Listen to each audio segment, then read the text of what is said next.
yesterday when we read, Ralph had arrived at the camp and he met the guard dog. Today's chapter is an educational toy. Ralph did not rest long. "On your feet, Mouse," said the gopher, appearing from the dark recesses of the gopher run. "You can go now." "Do I have to?" pleaded Ralph, nervously eyeing the gopher's long, curving teeth. "I've come a long way and I need a day's sleep." "Go on, beat it." The gopher stared at Ralph with his nearsighted eyes. "This is my run, and I don't want it cluttered up with mice." "Please," Ralph tried to sound pitiful. "I'm just a little mouse, and I've had a hard, long trip."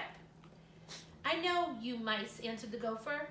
"You are little and you look helpless, but when you move in, you take over."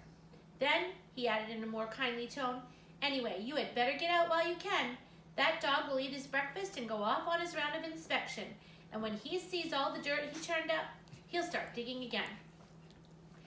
"Maybe you're right," admitted Ralph, who was not eager to share a tunnel with a grouchy gopher. He pushed his motorcycle up toward the circle of light that was the entrance of the gopher run. There he paused until his eyes became accustomed to the sunlight. A stray chicken wandered across the lawn under the walnut trees. A horse whinnied from the barn, and from the dining hall came the laughter and chatter of boys and girls and the clatter of silverware. The place seemed safe enough at the moment. Ralph permitted himself a leisurely but bumpy ride along a path that led to a small weathered building shaded by an arbor of grapevines. At the corner of the building, he found a clump of bamboo which offered the possibility of shelter. The fallen leaves and husks of the young bamboo shoots were broad and smooth, and the dried edges curled. He laid his motorcycle at the foot of the bamboo and pulled a husk over it. The edges curled around it so that it was hidden completely. He put his helmet under another husk, and too tired to scrounge for food, Ralph crawled under a third husk. Ah! Ralph curled himself into a cozy ball. The leaves beneath him were springy. The husk above him was smooth and silky and curled protectingly around him. Ralph had not been so comfortable for a long, long time. A delicious fragrance of hot cakes drifted from the dining hall, reminding Ralph of the dining room of the Mountain View Inn. The campers began to sing. "The horses stand around, their feet are on the ground.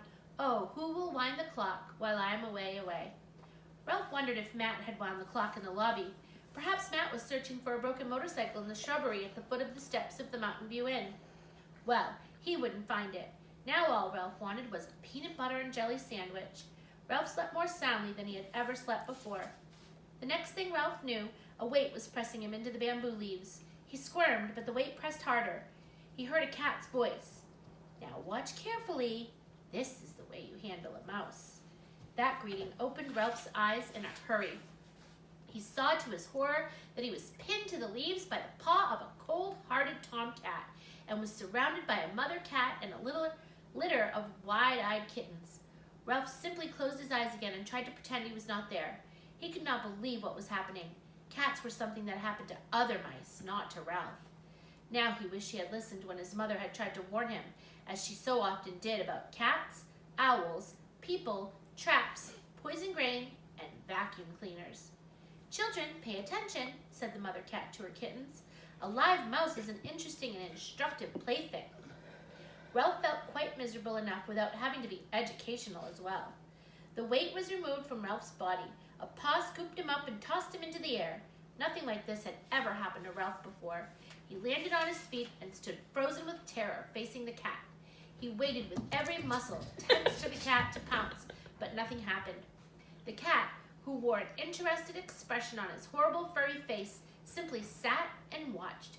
Ralph was aware of the campers leaving the dining hall and scattering to different parts of the camp, but he dared not look at them.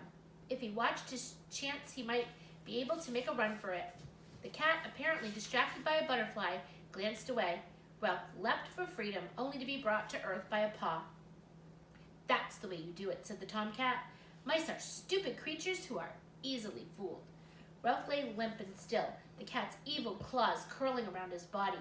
If Ralph moved even a hair's breadth, he would be stabbed in 5 places. "Maybe if I play dead, they will all go away," he thought. Children walked in and out of the screen door nearby, but no one came to the rescue of the small brown mouse behind the bamboo.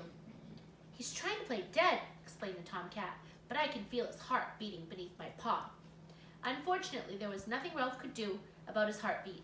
If he ever got away from this cat, he would be a better mouse. He would listen when his mother warned him about cats, owls, people, traps, poison grain, and vacuum cleaners. He would set a good example for his little brothers and sisters and cousins. Children, forget that butterfly and watch closely, instructed the mother cat. This is the scoop and toss play, explained the tomcat, and the next thing Ralph knew, he had been scooped up by the cat's paw and tossed into the air. He managed to land on all fours in the bamboo leaves, but he was too terrified of that clawed paw to move. The attention of the kittens he was pleased to see had wandered. One rolled over and tried to catch his tail. Another scampered off after a leaf. A third trotted after a girl who picked him up and carried him away. The tomcat appeared to lose interest in Ralph and sat calmly, his tail curved around his feet, looking up at the leaves fluttering on the bamboo stalks. He thinks he's got me fooled, thought Ralph. If he moved, the cat was sure to pounce. If he did not move, the cat would pounce anyway.